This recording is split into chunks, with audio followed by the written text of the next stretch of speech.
Deportiva y con swing. Deportiva y con swing. La factoría del deporte desde New York para ti. Es una máquina. Es una máquina Pensada para ti. pensada para ti. Número uno en las redes, dale like y compartir. Con informaciones importantes siempre frescas. Y con entrevistas que te ponen de cabeza. Lo mejor del deporte lo encontrarás aquí. Búscale en las redes, dale like y compartir. Suscríbete, Ay sí, infórmate. ok. Dale a la campana para que te llegue. Okay, everybody, we are back. We have General Manager Brian Cashman with us. We appreciate everybody's patience. Got a couple of medical updates from our training staff, so it delayed the start, but should be helpful for media inquiring about medical updates. We'll have Aaron Boone immediately following Brian Cashman.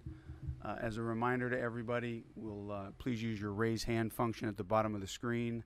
When you have signed in, please sign in as your name. If we do not recognize a name, we will not call on you if you have your hands up. Yes is not starting today's Zoom call with a question. They are taking this live. They'll be taking Aaron Boone's press conference live, so we can open up the floor and just roll into this. Who has the first question? Brendan Cuddy, please unmute. Brian, so what went into bringing back Aaron, and also why the delay? Why the 2 weeks? Well, I mean, I think I would turn back to the summer. You know, I would reiterate that, you know, I thought Aaron Boone was part of the solution, wasn't a problem or the problem. And listen, I think Aaron brings a lot of great qualities. He's a great baseball mind, comes from an amazing family that has a history of, you know, in this industry for quite some time. But his ability to connect, to communicate, to be open-minded, he's had a lot of success here, despite obviously our postseason, you know, ultimate results. You know, because our big goal happens to be a world championship, but that doesn't mean there's a lot of goals that, you know, are getting accomplished or things to be proud of along the way. To be quite honest, if he was entering the free agent market, I believe he'd be the #1 managerial candidate in baseball. And there's a number of different vacancies, and we would be going to market looking for someone like him. And so I think he's you know, has been a good hire, and he's going to be a continued good hire in that position. I think, you know, as I said, you know, if you follow the breadcrumbs from the past, you know, I think I've publicly stated how I feel about him. This is a manifestation of that, and it's not just me. You know, this is an organization that obviously has a lot of input from a lot of people, and most importantly, the owner with the final say. And I think there's a great deal of respect for what Aaron Boone brings to the table and what he's certainly capable of, and so why the delay?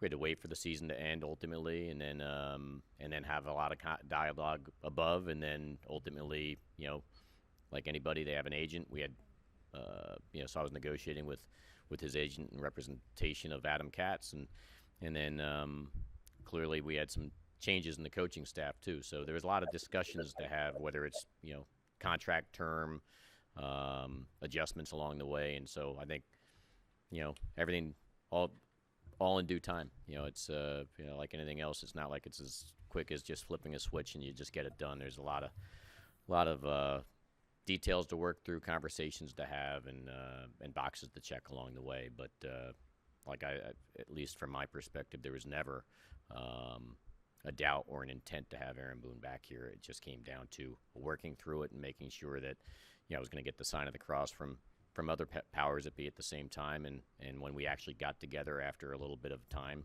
and delay, you know, we had a conference call discussing all things, and all parties were 110% on board as well, in alignment on that. We go next to Brian Hoke.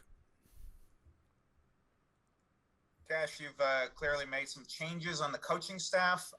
What are you looking for with your next coaching staff, and can you go into those decisions to let Nevin, Piliteri, and Marcus Thames go? Well, the optimal, you know, it's a little bit of a slight difference in terms of it. You know, you get some very difficult choices you have to make, and obviously being in the position that I sit in, you're forced to make tough calls, and involving people that you enjoy, have had a great working relationship with, and have had success with at the same time. But the decision, at hand was essentially, do I and we reinvest as we move forward in those particular categories, because the contracts were expired. Obviously, we've chosen to reinvest in Aaron Boone, and we've chosen to not do so, obviously.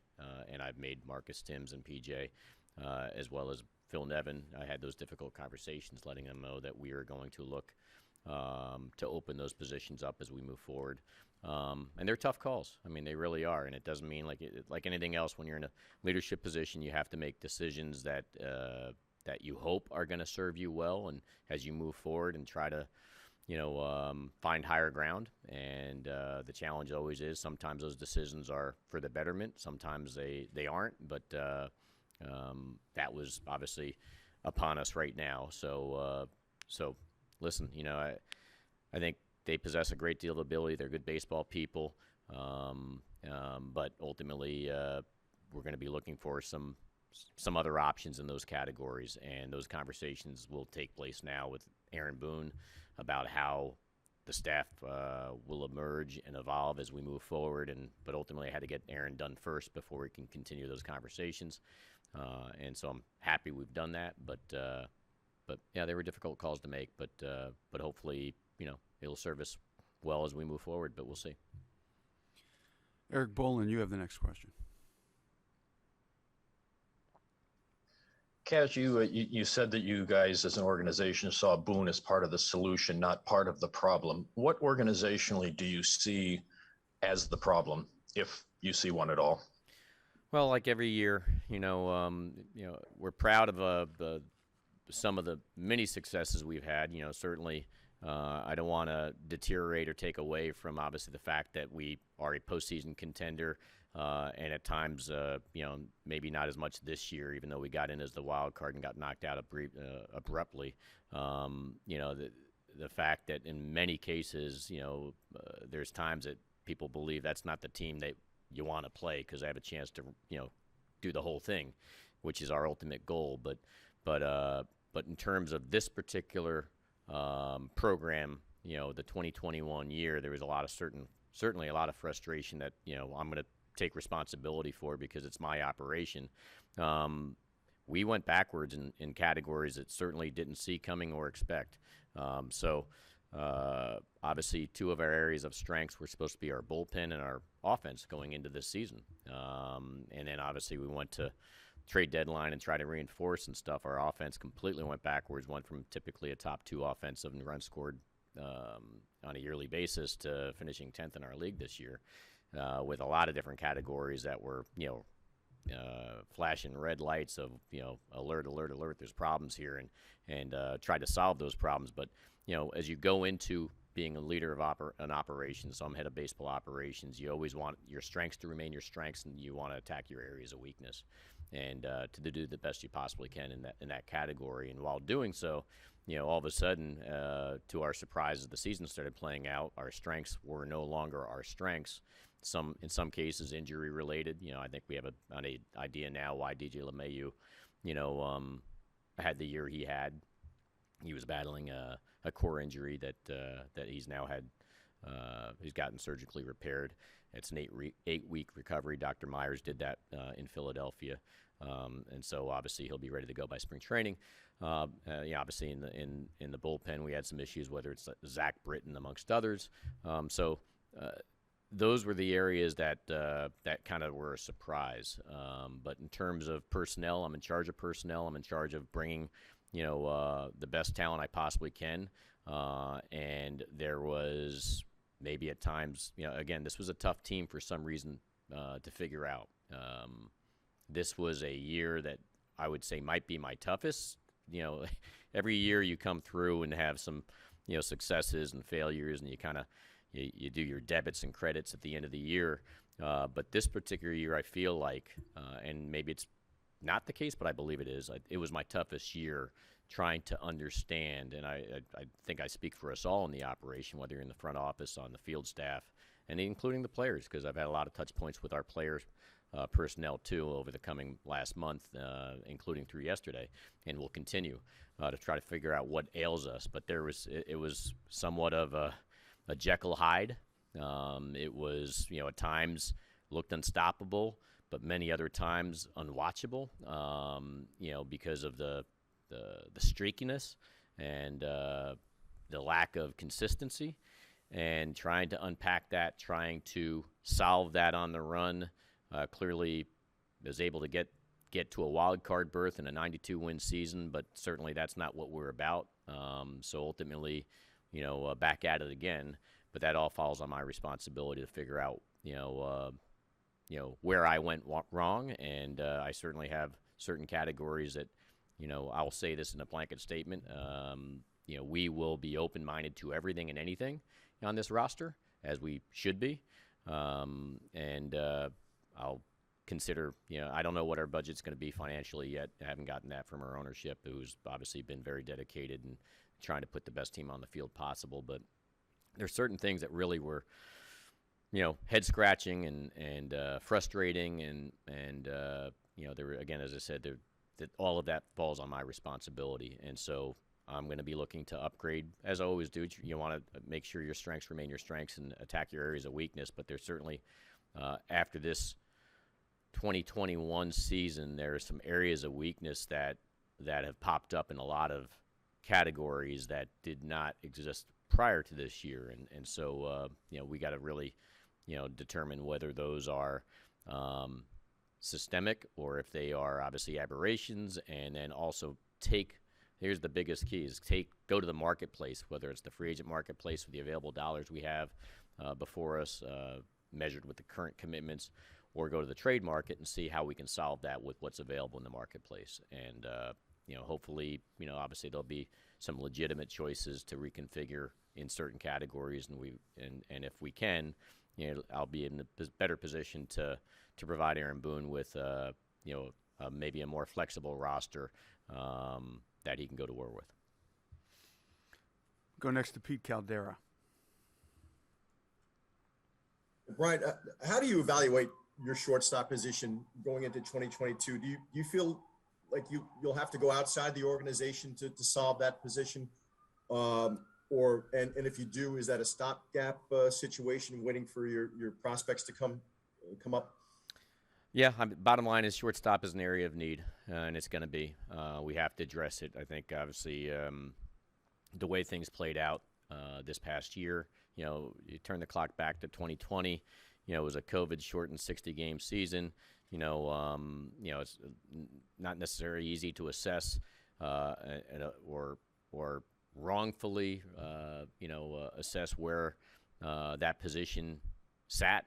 Once we signed DJ LeMahieu, it obviously cemented a really, good player, in our belief, a good player at that position in Gleyber Torres going into the 2021 season, but it didn't play out the way we certainly had hoped, or the way I'd certainly hoped. So I would say that given that circumstance, without question, as I enter 22, I need to obviously upgrade that position from the defensive standpoint, and concede obviously that obviously and that concession clearly took place in season when we moved Gio over to short, or had Velasquez come up, who even started the wild card game, and Gleyber moved over to second. So that kind of concession started to take place. We did talk at the trade deadline and try to match up with certain circumstances to also solve that and get that push. We did a lot of things at the deadline. I failed at that endeavor there, so obviously I have another crack at it this winter and see where it takes us. But I think Gleyber is best served at second base,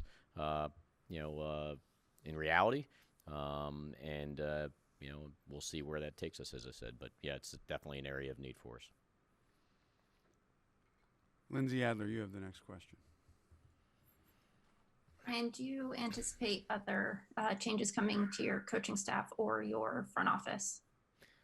We'll see. Obviously those conversations, some of the heavy lifting, difficult ones have already happened, and they're not easy. And but ultimately, I am charged, and we are charged with, again, continuing to reevaluate all aspects of the operation at all times. And so that includes coaching staff, that'll include front office, that'll include everything. So, obviously unfortunately have more time to do that as our winter is upon us, and but it never seems like there's enough time in the day for all those boxes to get checked yesterday. So we're going to try to move through them as thoroughly as possible, but it's going to take some time. And then you mentioned things like a flexible roster for Aaron, and in general, what do you think that the organization needs to provide to help Aaron be the most successful version of himself as the New York Yankees manager moving forward?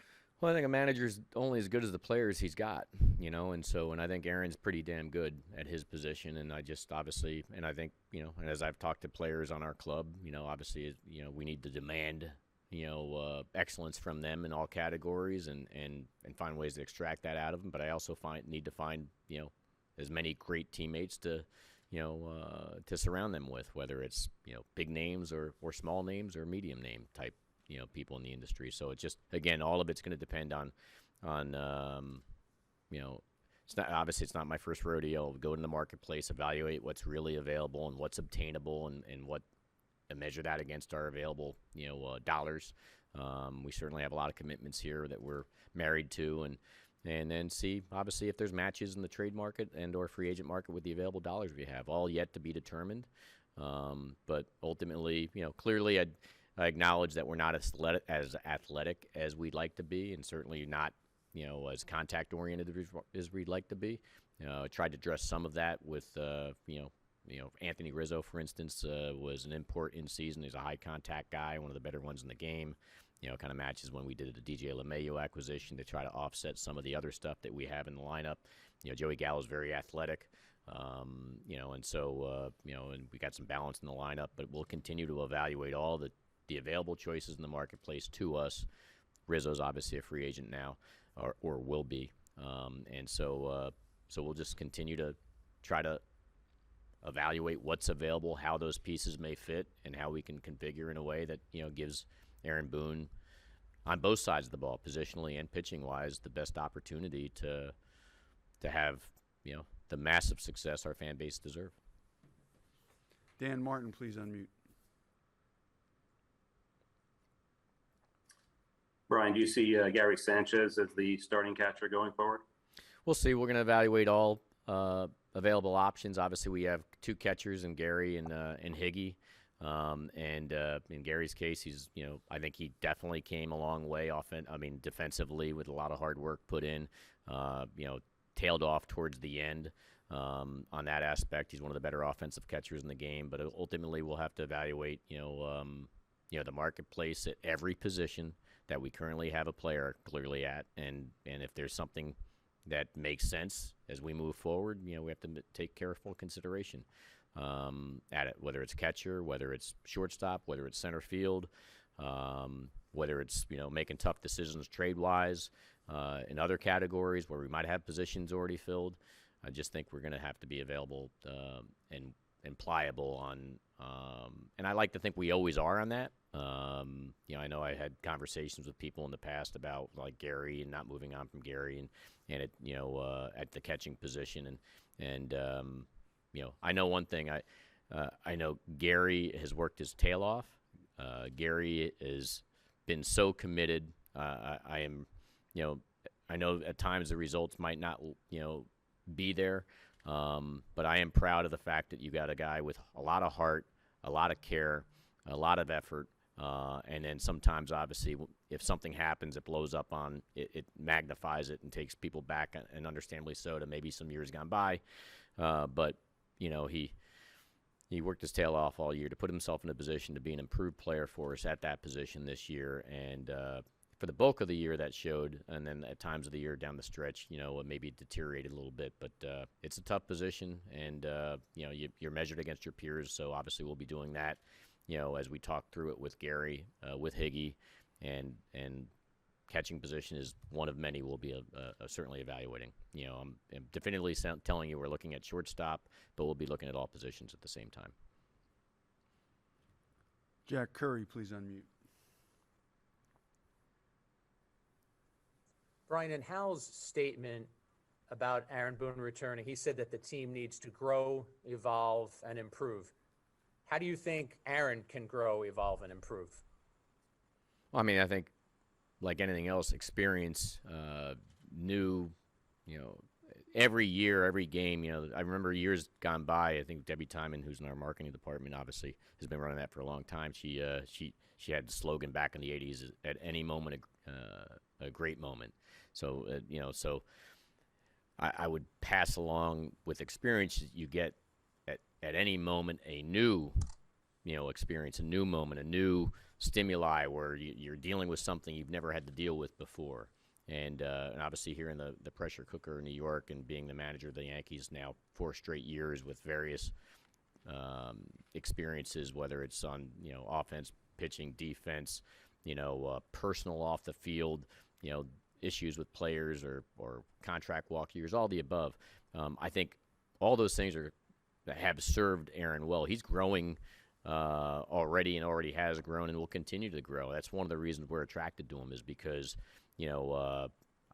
it's not like it's a finished product, and that's what you don't want. You don't want to be in a position where this is what you get and that's all you're getting, and the ceiling is the floor essentially. In his case, I think ultimately he's grown into being one of the better managers in the game. I was dealing with a few of the general managers that I respect in this industry as our season was going on, and they were like, "Hey, I read all this stuff about, Boone. There's no way that's the case, is it?" And it was good to hear from afar how other people perceive him, because I know I'm on the front line and I see what I see play out, and it's got nothing but great respect for how he goes about his business and how he handles it. So ultimately, what we can do only as a front office is set a buffet table of array of choices and players at his disposal, and then he's charged with his coaching staff to determine lineups. He's charged with his coaching staff how he's going to manage the starting pitching staff, when to pull them in a game, obviously when to utilize a reliever, and factor in obviously the health protective side of things, and stay engaged with our medical staff about who might be available on any given day and who's not. And ultimately, the default for him has been, as you've seen, is he's a protector of the players. He understands that, what it's like to play this game and try to post every day. And some things, are more available for public scrutiny than others. And, he's going to be very protective of his personnel and of the process, as he sees fit, because that's his default. So as I say all those things, I'm saying all his strengths, he's just a continuing growing, evolving, I think, person in that position, and I think he's already very good at it, really good at it, and that's why we've reinvested in it, because we believe in him. But I don't have any specific category. You've got to be better here, or I really don't. I think it's the managing position in Major League Baseball is very difficult. You got 162 games, obviously, of twists and turns in every category, and then you throw in a streaky situation like we dealt with this year. And then having to go, pre and post game with the media, stay engaged with your players, try to find ways to motivate them, keep them healthy, and at the end result, it's a very challenging role for anybody, and it's even more challenging if you're in a big market. And I think he's demonstrated that he knows how to do it, he knows how to navigate it, and he's not afraid of it either, and he's not afraid to take the slings and arrows and stand up. And obviously, the easy thing would be to say, I want out. I don't want any part of this. Instead, he's running to the problem to be a part of the solution, and I respect him a great deal for that. Marley Rivera, go ahead. And just a quick follow-up on one of the things you meant. Go ahead. Go ahead, Jack. Go ahead. Okay.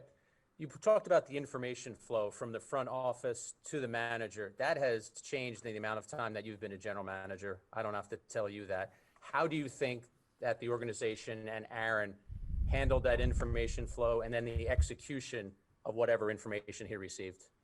I think he handles it the same way as it's always been. I mean, our information, for the most part, has been pretty wired, and it's extremely similar to how it was, when his predecessor was here, which is the table gets set. We want to make sure that people are making informed decisions. The last thing we want to do is, I still remember, and I'm still fresh, things years gone by. So I'll touch on something way long ago, but it cost us potentially a World Series. Andy Pettitte was tipping pitches in Game 6 of Arizona.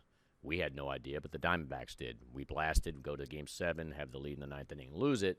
So I always take back to a missed opportunity, obviously, of not being buttoned up in a way back then, of whether anybody in our category and in any part of the operation, whether it's the manager, coaching, front office, scouting, what have you, no one knew that. And that's a deficiency that needs to be addressed. And so we've tried to address all those things. So information is important, whether it's coming from your pro scouting department, whether it's coming from the analyticals department, whether it's coming from your medical side, whether it's the anti-tipping program, if you're making sure your players aren't projecting what they're giving their signs out or tipping their pitches, what have you. And so those are all missed opportunities. So we just want to make sure that whenever our personnel are in a position like an Aaron Boone as a manager to make decisions, make strategic decisions, that he's done the work, went through the array of choices and then decided to commit to one direction and be all in. And that comes with information being provided for him, and then he sifts through it with his coaching staff. So, that's all. Simple as that. So he's getting everything that his predecessors have gotten in the same way. And then, we cater it towards, whatever they need, they get catered towards. If it's a new coach that comes in, they might want it packaged differently, or a player might want through the coach, the specialty coach, it presented differently. And so every year that's the only tweaks, which is all right. Somebody might have a different idea of how they want the the information communicated, and some people don't want it, which is fine. But it's there. It's there if it's needed. It's there if it's wanted, and it's up to really him and his staff to sift through it and decide what to gravitate to and what's going to be impacting their ultimately the strategies they deploy, and then live with the results. Marley Rivera, go ahead. Hi, Brian. When your team lost the wild card game, there was a lot of anger in your fan base that was calling for the firing of both you and Aaron Boone. What do you say to your fan base today to maybe appease that anger? I mean, listen, we finished we finished the regular season with Boston tied. Obviously, unfortunately, I wish it was at Yankee Stadium. It was in Fenway Park. We had our ace on our mound. We had high hopes and expectations that we were going to get past that game, and Boston and their personnel obviously had their way with us in that game, and it's extreme frustration and devastation by it. That's at hand. That's the job. We're in the middle of obviously trying to get the outcomes we want, and it doesn't guarantee the outcomes we're going to get. I mean, that's why I feel like this team at times it was tough because of what it was a week earlier we go into Fenway and the team we played there. The team we played from their end, the team we were just a week earlier, and the team we were in that wild card game just seemed like it was two different teams. And that's part of that's baseball. Part of that is the frustration of trying to unpack what's going on at times with us, because at times we're unstoppable, and other times we can't put runs on the board. Obviously, we ran into a situation a few times where we ran into some outs in that game, but I don't know what to tell the fan base any more than the obvious, which is, we want more, we expect more, and that's what we're charged to provide more. And, that's certainly not what we wanted or expected. And, so now we have to live with that result that's put on us. We see Boston continuing to play as they move through the playoffs, and they're hot, and they're doing a lot of things that we expect and hope to be doing ourselves. But, But that's what happens when you get yourself in an arena. You got to find a way, and we didn't in that case. And the previous year we found a way to get past Cleveland in that series and move ourselves out to San Diego, and then got eliminated late in the game of a Game 5 of the ALDS in that reconfigured playoff scenario. And prior to that it was the ALCS, so it just. There's a ladder you got to climb, and I acknowledge that we're not climbing that ladder, especially this past year, anywhere high as we expected to be climbing, and we just got to find ways to reconfigure and get past it. And that's all I can answer it with. And Brian, just some housekeeping.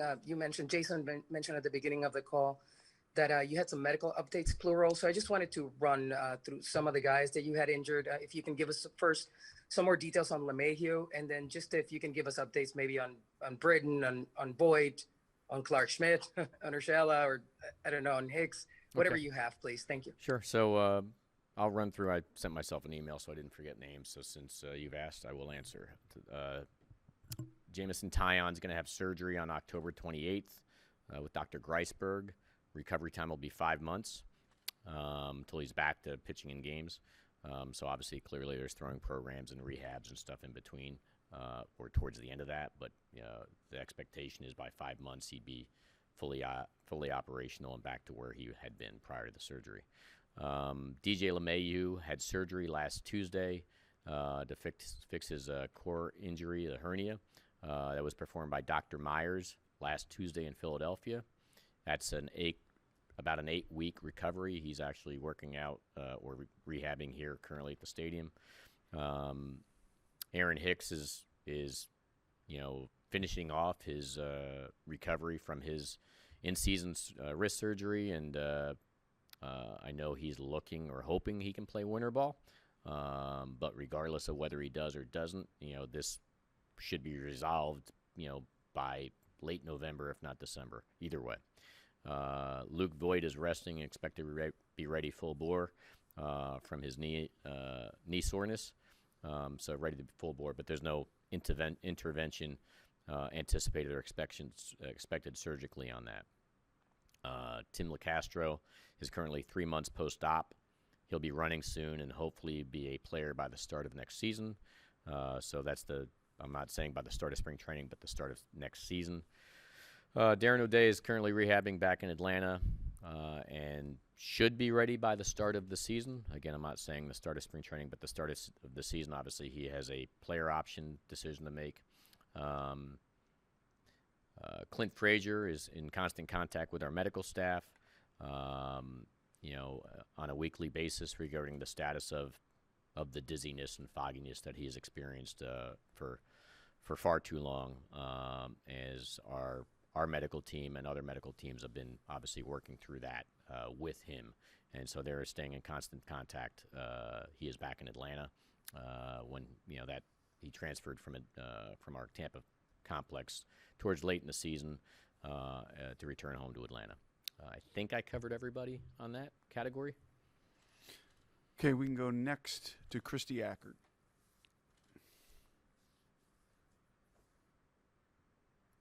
Hi, Brian. Aaron's contract is 3 years. I believe yours is up at the end of next year. Is there any update on that? And also, you said that you ultimately take responsibility for this, but how would you evaluate the job the front office did last year and this year? My contract, I have a contract through next year, so I'm signed. So past that, I don't have anything to offer there. In terms of how how do I evaluate the job the front office has done? Obviously in certain categories we imported some benefits, in other categories we didn't. On a yearly basis, obviously every decision we make, we try to have a positive outcome. Whether it comes back to trade imports, free agent signs, and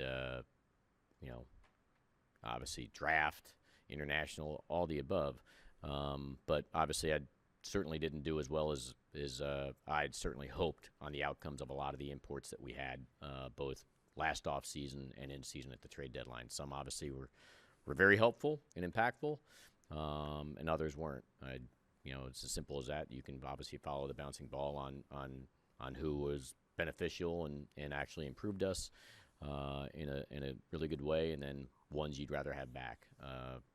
In fairness to the players involved, I'd rather not name their names, but the decisions to import them, sign them, trade for them, those all ultimately fall on my responsibility. So, does this lead to any changes in the process and how you guys will make decisions? Will you learn anything from this and take it forward? How will we see examples of that? Ultimately, I think that we've had some really consistently good decisions. This past year, that didn't work out as much as I would have liked. I still think we have a very strong, sound process, but we're always charged with reevaluating things. I know ultimately I have a front office of administrators. I have a front office that consisted of pro scouts, and former players, and I have a front office, obviously, that consists of people with an analytical background, and we blend it all together and ultimately make recommendations and decisions based on what's available in the marketplace and what will fit us financially in some cases, or, there's a lot of players we may pursue, but we don't match up because we're unwilling to pay, the prospect category, for instance. It just depends, but everybody that's had a seat at the table still there that has served us well in the past, and but knowing every decision you make, they're not going to always come out the way you want them to either at the same time. But, listen, I mean, the Hallsteimer is constantly challenging us to make sure, or challenging me to make sure that those evaluations of all processes need to continue, and they will. Ultimately, I'm not. There's no ego in the world that says that we are all knowing and everything we're doing is perfect. Obviously, that's why we're constantly turning things over. We lose people along the way, we add people along the way, and so we'll continue to always do that. And every time we add personnel, whoever it might be, it's because of the belief that they have a chance to positively impact us. We try to retain the people that we try to retain because we think they've been positively impacting us. There's a credibility tree, for instance, and a lot of people have earned the right to be very high on that tree because a lot of recommendations they make, have served us extremely well and allowed us to be a continuous postseason contender. It's really hard. I would acknowledge this, and that it's really very difficult. At the same time, I know we have a lot of money and stuff, and which is a benefit to us. It allows us to keep ourselves treading water at a high level of a 90-plus win team with making the postseason. It's very hard to maintain a successful team on a year in and year out basis. The easiest thing to do would be to turn it down, break it down, and live to fight 3 years from now or 4 years from now. And but that's not in our DNA. That's not in our category. And so we're going to continue to churn through it and try to maintain.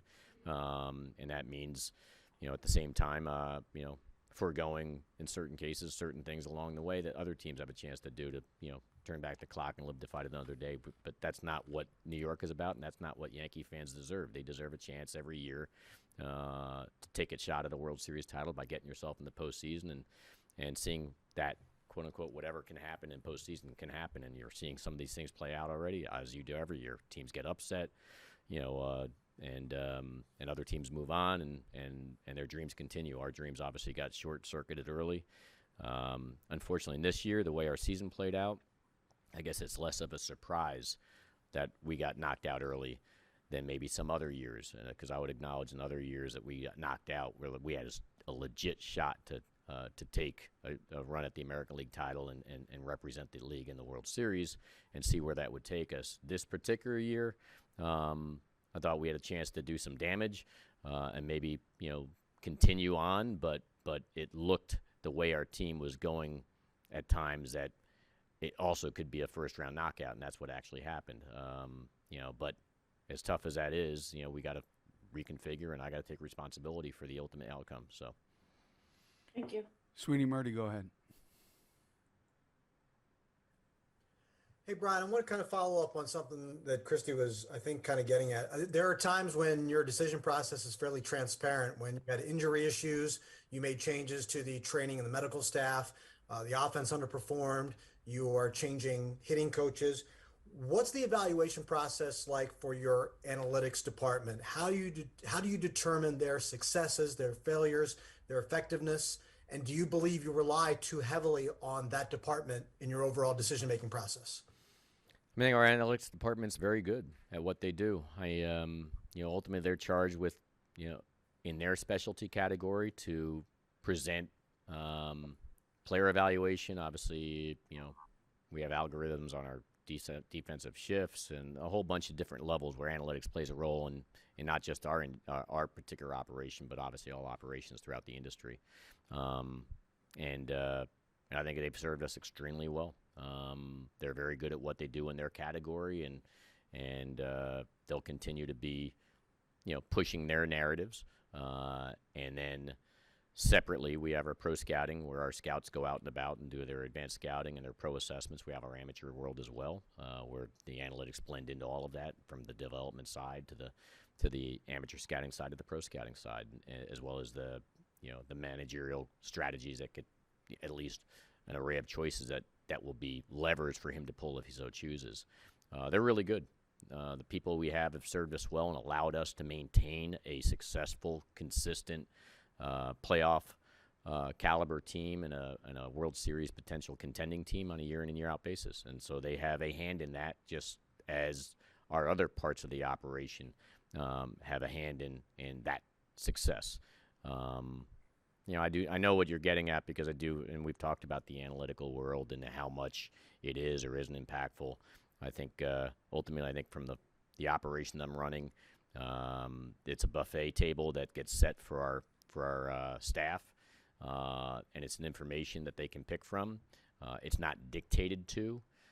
It's not affecting us anywhere near in an adverse way that I think the public perception seems to be. And so, but we'll continue to evaluate all of our ways we communicate. But as I said, analytics, I believe, have served us extremely well to get us to this level, to maintain and put us in a position to have success, just like hiring the best pro scouts has, trying to hire the best amateur scouts has, trying to hire the best manager or coaches or player development personnel has. So they're all each, and medical team as well. They're all each individual categories that collectively are supposed to add up to obviously serving us well. So the Yankees should use every tool in the toolbox. And then depending on the circumstance and the array of choices at hand at the moment in time, you rely maybe more on one versus another, and that depends on whether it's my decision in the end and my recommendations to our owner or our manager's deployment of strategies or how we develop players in the minor leagues. And, so it has an impact in a lot of different ways and mostly positive. So,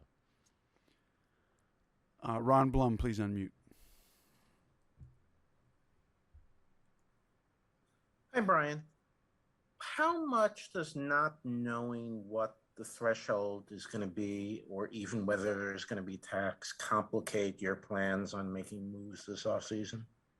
I can't answer that, to be quite honest. I don't, I've been, I'm more right now in the human resource side of things. I think typically the winners nowadays for baseball operations, general managers, is obviously you're dealing with your manager, your coaching staff, your development staff, your scouts, and you're dealing with expiring contracts, and you're having those type of conversations. I have yet to have the conversation yet with what potentially is, other than acknowledging that we have large commitments already in play, and then depending on how the new collective bargaining agreement works out over the course of time, hopefully sooner than later, but that's above my pay grade, and so I don't have an answer for that. Joel Sherman, please unmute. Cash, two things if possible. You didn't really drill down on why the coaches lost their jobs. I believe at the same time you were defending Aaron Boone during the season, you were defending the hitting coaches also, that it wasn't their fault. So I wonder, are they being scapegoated here, or are you also trying to address what you perceive as deficiencies in Aaron by maybe changing his staff? I'm not trying to address any deficiencies in Aaron Boone. Obviously, I am trying to address or find higher ground in certain categories. And listen, when I commit, and something I'm very proud about, and maybe it's a fault at the same time, but if you follow the breadcrumbs of my conversations, when I put things out publicly, I mean them. We have an operation that we're all in. Some of the things that transpired were unexpected. And in the offensive category, there was a lot of unexpected. There's a lot of suboptimal performance from a lot of different positions, some more explainable maybe than others. But now we're in a position that's different. I didn't make any changes in season. People were on contracts. They had a full opportunity, and they were committed. They worked their tail off. They tried to find ways to solve the problems along with the front office and all personnel involved. We're all in it together. And I would say if I made a decision in season, that would be in the scapegoat category that you just pushed or suggested. But now it's the winter, and these contracts are expiring, and so that's why I use the word reinvest as we move forward. I'm making changes because I have chosen to not and with a lot of careful discussions involving a lot of people about not to reinvest moving forward in those particular categories and look for different options or opportunities. It's as simple as that. But it's definitely not a scapegoat. I'm not blaming Marcus Timms. I'm not blaming P.J. Pelletieri. And I'm not blaming Phil Nevin. And in fact, I'd say, I don't know how many times I've said this is my responsibility. So if you want to blame anybody, you can blame me.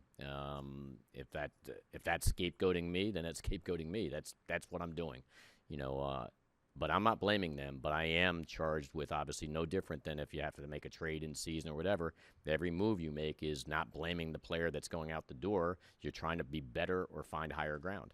And so just choosing not to reinvest resources into that particular category with those particular people, and we're looking for alternative options, and hopefully we can find some solutions to it. But it's certainly not scapegoating, and I'm sorry if people take it that way. And I'm certainly not blaming those individuals, but again, I'm charged with reinvesting now and deciding to move forward with them as part of the operation or not, and that will happen consistently on a year in and year out basis, regardless.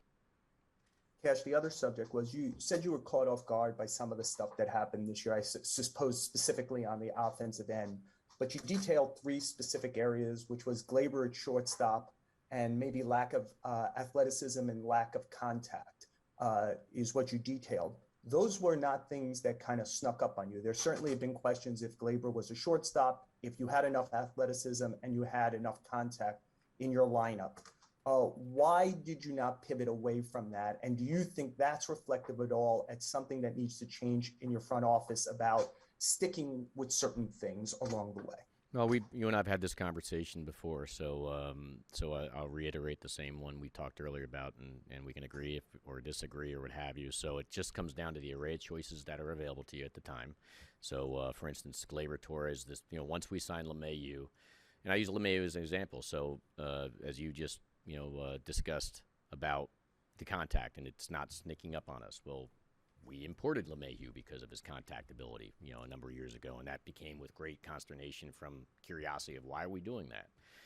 Anthony Rizzo, this trade deadline, one of the better contact hitters, obviously, in the sport, and a left-hander, which balance was a big question, even though for historically, most recently history with our team, we were scoring, our run scoring production was against righties and lefties with a pretty predominantly right-handed hitting lineup, without the balance. But again, some of these narratives pop up. You try to look and navigate and address, if possible, with the array of choices behind you. You don't want to make yourself worse while doing so.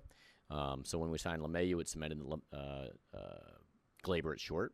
Acknowledge that, and then in the event that choices come your way, what are those choices, and then what does that do to this 23, 24-year-old player that has a massive high ceiling, has got a great deal of ability, but just also coming off of a frustrating 60-game 2020 season in COVID. And so if that was a mistake, for making the 20 season in the abbreviated year more of an aberration, and Gleyber got going in September and into October and looked like the player he had typically been before he did in July and August of the only 2 months of that year, I've certainly reinforced that aspect of Gleyber and his early major league career. But in the meantime, tried to address obviously athleticism. Joey Gallo is very athletic, and Anthony Rizzo is one of the better defenders as well as, so athleticism kind of, represents or manifests itself. It shows up in defense and it shows up in base running. And then contact, obviously contact. So Rizzo's import was just another continuation of trying to offset areas with the array of choices that you have. And so people talk about our strikeouts and we strike out too much and we need more contact, which is true. I mean, I don't disagree with that. And at the same time, we didn't strike out as much as the American League's best record, the Tampa Bay Rays, who struck out more than we did. We tried to address balance because, obviously if we could find some left-handed bats that could balance us out and navigate what started to become more of an issue this year than it had in prior, where teams could obviously neutralize us and reduce our offense the way it got reduced. Obviously we got some balance in there. So, obviously those are examples of trying to address those on the run, obviously in season, but guilty as charged that I obviously did not address shortstop or walk from Gleyber last last winter, if that's the question you're asking, then I'm guilty as charged by that, because ultimately you've seen a lot of success from him. I have a lot of people in our operation that make recommendations. It was difficult conversations, but obviously we could have turned the clock back and chose not to sign LeMahieu, I suspect. But that was, someone that we really believe in and thinks is part of our solution here, not necessarily a problem, one of the drivers for this operation. So I feel like we're lucky to have DJ LeMahieu. And I feel unfortunate that LeMahieu was not able to be LeMahieu this year because of an injury. There was a curiosity of what was going on. Now we really, I think, have a legit answer why. And so I look forward to getting him back and healthy next year and having, the impact that he typically has, well above average, and being maybe a perennial MVP again that he had been the prior 2 years. We certainly missed that, but it's not his fault. Injuries are part of the game. But that's why in my conversations with our players, and as well as you today, as well as our staff members, my takeaway and walk away after I try to figure out what people think ails us and try to get the honest truth from them. Because sometimes it's hard for people to convey things, I guess, necessarily to me as much as to some subordinates maybe or what have you. Just like, hey, sit down, let's break bread, let's find out what's going on. Player to me, or coach to me, or staff member to me, is that you just want to resolve it so we can figure it out. And then my walk away in the end is, and it's my job to find better players to arm you with, better teammates to arm you with, because ultimately that's the job at hand, is to try to find a collection of talent. So if somebody fails, you're looking for somebody else as the collection of talent that can offset that. So that's why it takes a village, and that's why we try to assemble as much quality, high-end, talented players as possible. So because like anything else, you're never firing on all cylinders, and you can never count on health for all categories, and that's the Major League season as it plays out, and it plays into October. You see teams that are really talented that can't deploy fully operational the way they like because guys, whether they're getting COVID, whether they're getting hurt in season, in postseason, and they get taken offline, and it recalibrates their ultimate strength, and now a new norm exists, and dealing with those new norms is obviously the magic. And obviously, in my case, I've certainly failed this year in that magic, and in years gone by in terms of getting us all the way to the World Series and ultimately winning it. And I don't know if you have a follow-up on that, please follow up, because I'm trying to answer your question. So my only follow-up, Cash, would be to ask the question of, you always talk about having the full array of what's available, which obviously we don't. You're talking to 29 other teams, you're talking to agents. Was there ever a question about, like, we need to step back at X and be maybe worse on paper because it makes the overall product better? In other words, like this group of talent to this group of talent is not equal, but we have to put together a whole roster. And did you guys have any blind eye for seeing that? Because the stuff you talk about is you use the term on the run. You fixed it on the run. The question is, did some of this stuff was obvious before you were on the run? And should it have been addressed by maybe even stepping back and quote unquote having a worse player on paper? It's hard to gravitate to worse players on paper. So if you have pro scouts, you have analytics, and they're saying this is a worse player on paper, but it's going to make you better, I don't like those conversations. So I guess that would be a new experience in my years in the front office, whether it's coming up from in the player development system as an administrator, or the major league side as an assistant GM for 6 years, and then as obviously in this category as general manager with the people that have served me well and therefore us well. But I've never been in a meeting where we need to get a worse player because it's going to make us better. And I'm sure that's not how you're framing it, but that's how it's not, Cash. What I'm trying to say is, like, you talk about, like, hey, we are only able to do something within what Hal Steinbrenner allows us to do, etc. So everything is a balancing act of what's available, what you can do. And sometimes you have to take like some salt someplace to improve overall. Like, you have someone like Luke Voigt. On one hand, he accentuates what you do well. On the other hand, he accentuates what you do poorly. Are you better off changing it because you have to look at the rest of the team and say, he mimics so much of what we do poorly that what he does well is not worth having, and maybe we should have something else there instead for the better of the whole? And I give you Anthony Rizzo based on that exact comment. So we brought Rizzo in knowing that Luke Voigt is a very good player in this game. He obviously is a thumper. He's on base. He's right-handed, where Rizzo would provide defense, more contact, still give you power, and on base. They're just a little different players, obviously. Some of Voigt's strengths aren't as much as strengths for Rizzo, and some of Rizzo's strengths aren't the same as Voigt's. But in terms of our overall configuration, made a very difficult decision that put me in a tough position to talk to a player in Luke Voigt that I respect. He has helped us in a lot of different categories and drive us to very successful places for the period of time. And I was forced to be in a position of, do I not do a deal that's going to make our overall team better as we move forward the next 2 months? Because I have this particular player that's helped us, and he's been hurt, but he's gonna, at that time he was supposed to be back and fully, operational the rest of the way. It didn't play out that way. But so when we made those decisions and had those difficult, ultimate outcomes to make, made the tough choice, and it was the right choice. Ultimately for our team, which brought in, I think, checking the boxes of the categories you're curious if we're trying to deal with or address. And I guess you would turn the clock back. Should we have walked from Voigt and had a Rizzo-like maybe at first, if that's the category in the wintertime, if that's what you're talking about? I'm guilty as charged, if that's the case. Obviously, we have a lot of discussions with a lot of clubs along the way, and I'm not afraid to make those choices. Maybe the Rizzo-Voigt one in season was one of them. It doesn't mean that we didn't have choices like that, that we tried to make in the wintertime. But in my opinion, and I can't really go through examples for you because it would involve players with other clubs and, per se tampering. But we go to market even though I'm stating publicly, because we have a first-round knockout in the wild card, we're past that every year, and we're falling short of a World Series, but we're farther in the postseason.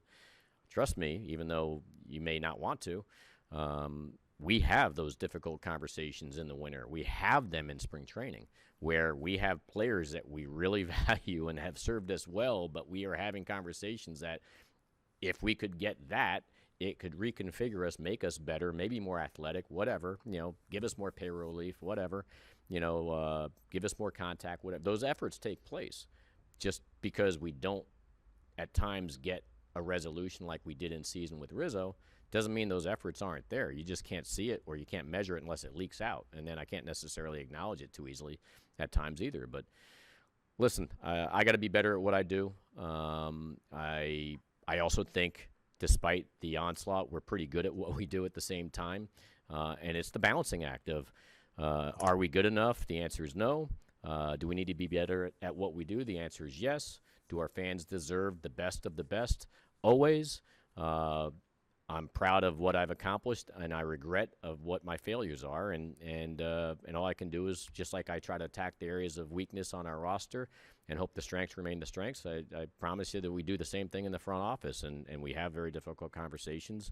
And they also go with ourselves. I mean, it's not easy, acknowledging publicly what I've tried to acknowledge so far throughout this presser is ultimately it falls on me, and then obviously, if Hal Steinbrenner or anybody wants to decide ultimately to make some changes down the line, that's above me, and that's above that category. And but we're above my category. But all I can tell you is I'm committed constantly to have the best personnel to serve me, hire people smarter than I am to serve me, and everything that's serving me is serving us. And then those recommendations get made to Hal. And trust me when I make recommendations, for those who don't know, if I have, because I know there's this underlying belief of analytics and too much analytics, and I think we've exhausted, maybe not on this call, but many calls or conversations with many people throughout, that's well overstated. But every opportunity that presents itself, I'll get sometimes alignment with analytics and pro scouting and development. Sometimes it's not in alignment. And ultimately, when we choose to go one direction or another, it's with a full array of choices and shared information, whether it's with our manager, with our owner, with our team president, about this is what this person says, this is what this category or this department says, this is what their representations are.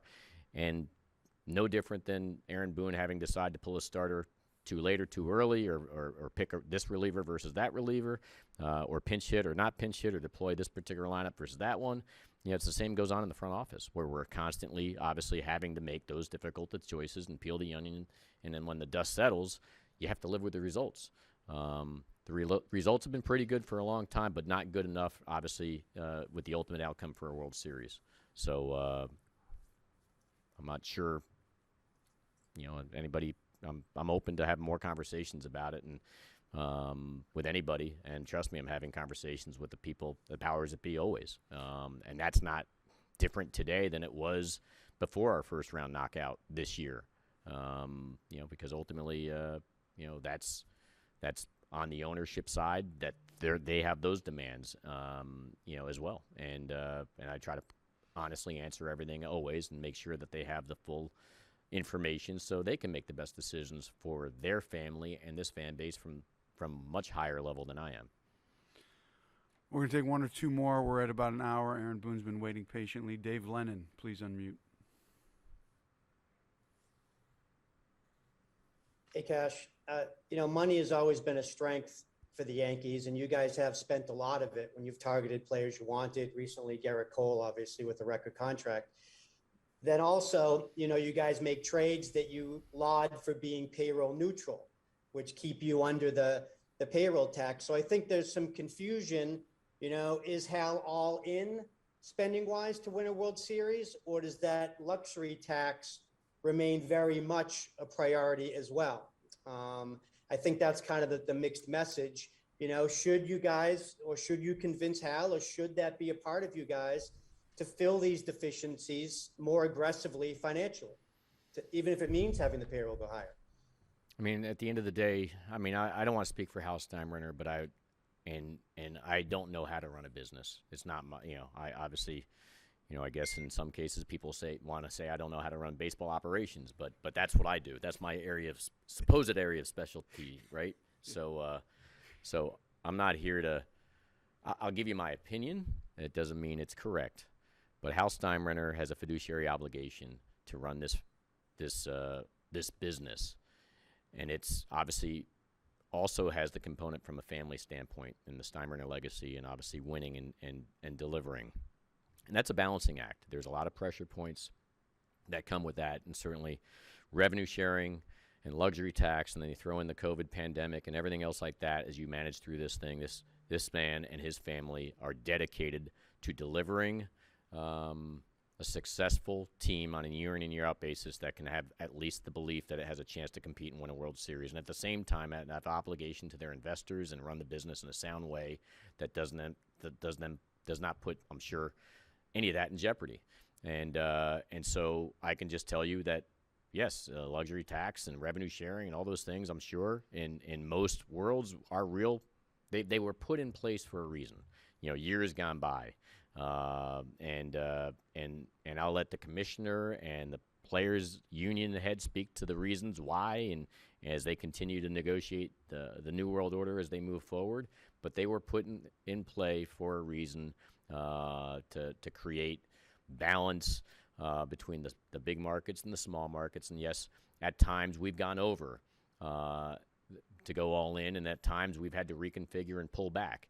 Why at those times and the pressure points, they're all real, I can tell you that, but I can't speak to that at the same time. I can just tell you that I have no complaints on being told these are the lanes you can drive in. I don't ask for why. I think there's a lot of different ways to climb the mountain, and he and his family have been all in since birth, and that obviously goes all the way back to their dad. But the dad was playing, the boss, who belongs in the Hall of Fame, and he obviously operated under different rules and a different game. And a lot of the CBAs that have come out of play in maybe it's the last 6 for all I know, I can't remember, but it's been a long time. But they're all targeting to prevent the Yankees from being the Yankees amongst teams like the Yankees too. The few teams that are considered super teams, I guess, so to speak, super operations, super benefits that come with being in the markets we're in, and to shore up the other markets and give them a different, platform so they can, compete and thrive and survive and what have you. So I can't navigate that, but I don't believe it's fair from my chair that people don't think he's all in or they're all in. I think the commitments. So obviously we've had a lot of great players. That's the one thing about the Yankees, having great players and ultimately every now and then a great team. And I mean a great team being a world champion. And so we've had a lot of great players that allowed us to import and try to finish things off. And I hate to say it, but how dare anybody question when somebody commits the amount of dollars to import, for instance, Garrett Cole, or prior to that, the Stantons of the world, who so far, when given a chance to be in postseason, got like 1,100 OPS. It seems like, he's just been, a beast, and just trying to get, again, but it's my job to surround them with more talented people. But he's all in with that stuff. But there's only so much he can do at the same time. And, that's the tightrope he has to walk. And ultimately, he's not in this to be a wild card first round knockout to our rivals. I can answer that, obviously, honestly, and it shouldn't be a surprise to anybody. And he's not in this, with the money he's investing to be disappointed. And that's why he's charged with making very difficult decisions, which he's not afraid to do, and he's not afraid to take the time. Earlier in this presser, I was asked specifically why it took so long to Boone. Obviously because I think, like anything, he wants to make an informed decision.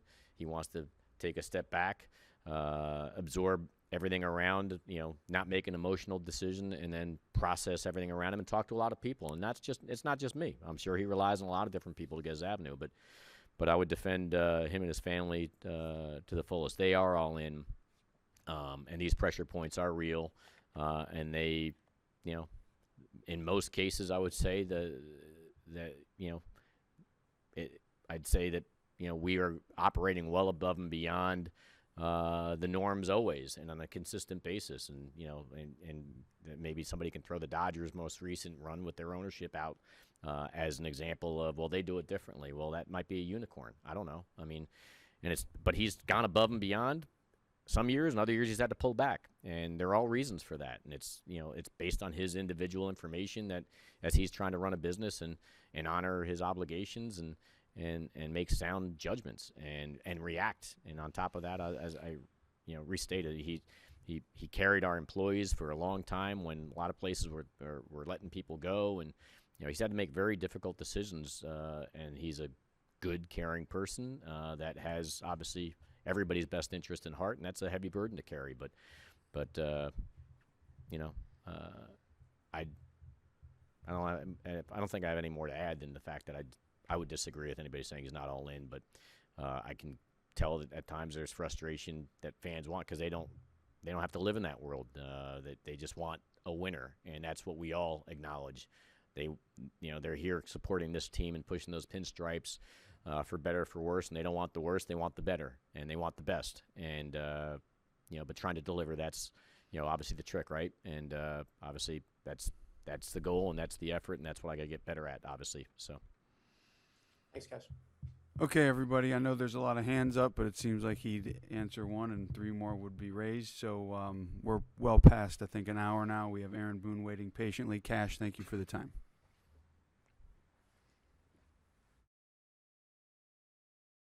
Peligro Sports, la tienda deportiva número 1 de todo New York, con la mercancía de los equipos dominicanos de béisbol y de softball. Peligro Sports. En Peligro Sport encontrarás una selección completa de artículos de tu equipo favorito: bates, pelotas, guantes, guantillas y todas las gorras de los equipos de béisbol, camisetas, chaquetas con tu nombre bordado, y además tenemos collares de balance de todos los equipos y mucho más. Todo lo que tú quieras lo consigues en Peligro Sports. Estamos ubicados en el 2200 de Amsterdam Avenue, en Manhattan, con el teléfono 212-568-0222. Eso es 212-568-2222. Peligro Sports.